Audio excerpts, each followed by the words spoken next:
Big boss Malayalam season 6മായി ബന്ധപ്പെട്ടിട്ട് നാളെ എന്താണ് സംഭവിക്കാൻ പോകുന്നത്? ഇന്ന് പ്രൊമോയൊന്നുമില്ല, പക്ഷെ നാളെ വളരെ പ്രധാനപ്പെട്ട ഒരു കാര്യം നമുക്ക് ഉറപ്പിക്കാം.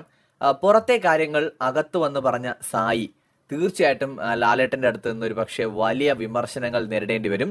സായി മാത്രമല്ല, പല കണ്ടസ്റ്റൻസും വൈൽഡ് കാർഡായിട്ട് വന്ന പലരും പുറത്തെ കാര്യങ്ങൾ അകത്ത് വന്ന് പറഞ്ഞിട്ടുണ്ട്. പക്ഷെ അതിൽ കുറച്ച് കൂടുതലായിട്ട് പറഞ്ഞത് സായിയാണ്. ലാലേട്ടനും ബിഗ് ബോസും അത് എങ്ങനെ കൈകാര്യം ചെയ്യുമെന്ന് കണ്ടു തന്നെ അറിയണം. കാരണം 2 തവണ ബിഗ് ബോസ് സായിക്ക് വാർണിംഗ് കൊടുത്തു. അതിനുശേഷവും സായി ചെറിയ രീതിയിലൊക്കെ ഹിന്റുകൾ കൊടുക്കുന്നതും ആംഗ്യങ്ങൾ കാണിക്കുന്നതും ഒക്കെ കാണുന്നുമുണ്ടായിരുന്നു.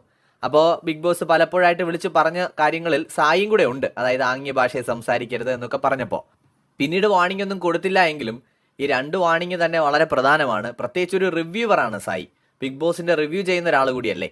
അപ്പോൾ അങ്ങനെ ഒരാൾ തന്നെ, ഇത്രയും ഈ ഷോയെക്കുറിച്ച് അറിയാവുന്ന ഒരാൾ തന്നെ ആ ഷോയുടെ ഒരു നിയമം ലംഘിച്ചു എന്ന് പറയുമ്പോൾ അത് തീർച്ചയായിട്ടും ശരിക്കും കിട്ടാനുള്ള സാധ്യത കാണുന്നുണ്ട്. നിങ്ങൾ ഇത്രയും കാലം ഈ ഷോ കണ്ട് അഭിപ്രായങ്ങളൊക്കെ പറയുന്ന ആളല്ലേ, നിങ്ങൾക്ക് ഇത്രയും ഈ ഷോയുടെ നിയമത്തെക്കുറിച്ച് അറിയില്ല എന്ന് തന്നെയായിരിക്കും മിക്കവാറും വന്ന് ചോദിക്കുക.